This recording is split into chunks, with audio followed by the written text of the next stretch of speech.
त्वमग्ने रुद्रो असुरो महोदिवः त्वमग्ने रुद्रो असुरो महोदिवः त्वमग्ने रुद्रो असुरो महोदिवः त्वमग्ने रुद्रो असुरो महोदिवः त्वमग्ने रुद्रो असुरो महोदिवः त्वगुंशर्धो मारुतं वृक्षयीशिषे त्वगुंशर्धो मारुतं वृक्षयीशिषे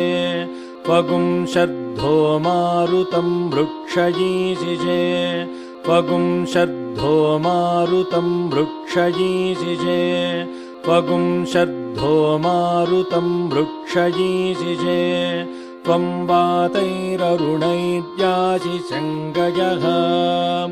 त्वं वातैररुणैर्यासि शङ्गयः त्वं वातैररुणैर्यासि शङ्गयः त्वं वातैररुणैर्यासि शङ्गयः त्वं वातैररुणैर्यासि शङ्गयः त्वं पूषा विधतः पासि नुत्मना त्वं पूषा विधतः पासि नुत्मना त्वं पूषा विधतः पासि नुत्मना त्वं पूषा विधतः पासि नुत्मना त्वं पूषा विधतः पासि नुत्मना देवा अस्त्रिरेकादशा देवा अस्त्रिरेकादशा देवा अस्त्रिरेकादशा देवा अस्त्रिरेकादशा स्त्रिस्त्रयस्त्रिगुंशाः स्त्रिस्त्रयस्त्रिगुंशाः स्त्रिस्त्रयस्त्रिगुंशाः स्त्रिस्त्रयस्त्रिगुंशाः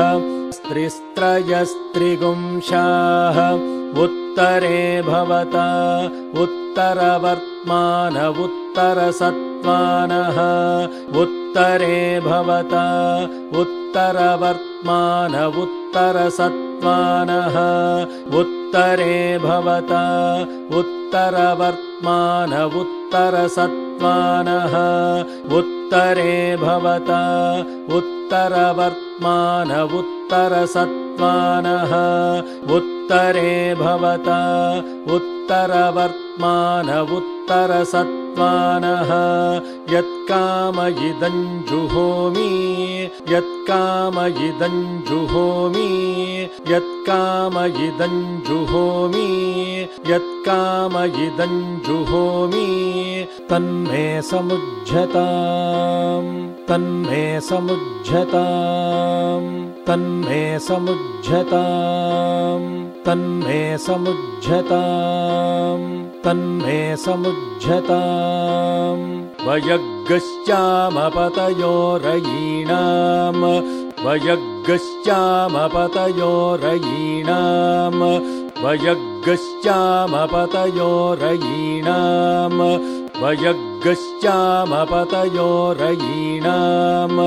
वयग्गश्चामपतयोरयीणाम् भूर्भुवः स्वः स्वाहा भूर्भुवः स्वः स्वाहा भूर्भुवः स्वः स्वाहा ॐ नमो भगवते रुद्राय त्वमग्ने त्वमग्ने शतरुद्रीयमित्यस्त्राय फट् भूर्भुवः सुवरोमिति दिग्बन्धः इति पञ्चमोऽन्यासः।